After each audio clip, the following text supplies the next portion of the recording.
What's up, family? Welcome back to Out of the Darkness. I am Q. And first of all, let me say we are winning. First and foremost, let me put that out there. Second of all, y'all are about to find out why I have so many trust issues when it comes to this political theater. So remember back several years ago, a little over 5 years ago to be exact, January 6th, well, almost 5 years ago, January 6th, 2021. You guys remember the whole storming of the Capitol and the end of democracy and all of that noise. Now, we've been trying to figure out the wrong thing. Now, somehow the FBI was able to figure out people who were in the vicinity.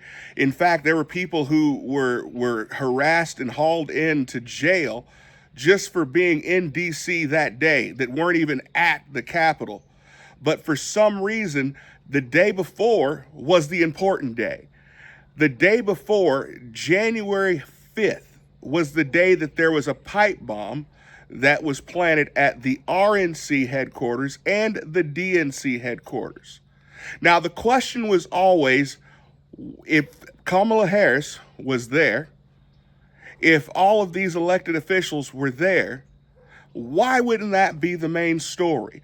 Why wouldn't that be the primary focus? But for some reason, the FBI could never quite find the time to figure out exactly what was taking place and what was going on. In fact, they had video evidence. They could use the cellular towers to triangulate where the person was, but oh no, the data got corrupted. Then they blamed the cell towers or the cellular providers as a result. Now, you mean to tell me that the premier intelligence agency in the country being run by Christopher Wray, that they couldn't figure out who was responsible for planting pipe bombs? And it just so happens that the following day, after they found these, they did detonate them, so they were the real deal. But this story got hidden under Trump MAGA people are storming the Capitol. Trump MAGA people are trying to end democracy. You always know when the media is lying to you, when all the branches of media are all saying the same thing. When you hear Fox, MSNBC, ABC, CNN, all preaching the same message, look for the truth, because you're not getting it there.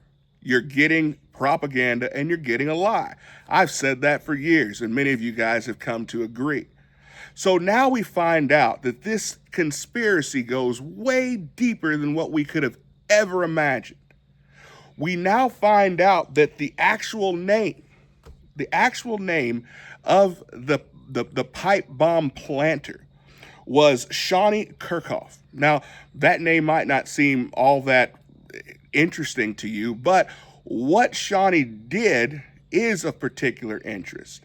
Shawnee worked for the Capitol Police Department, but strangely enough, shortly after doing this planting of the pipe bombs, she was given a security job at the CIA headquarters.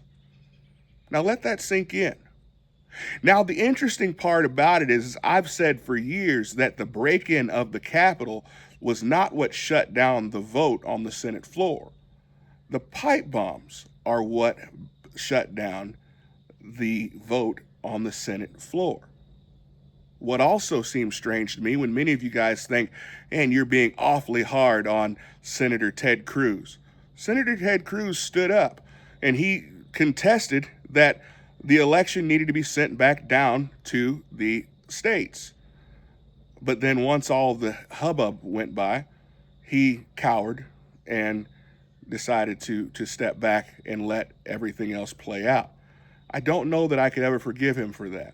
Because if you truly believe that democracy or our country was being stolen from us at that moment, then no matter what happened, you should have the intestinal fortitude to say, okay, we're back now. Everybody's safe.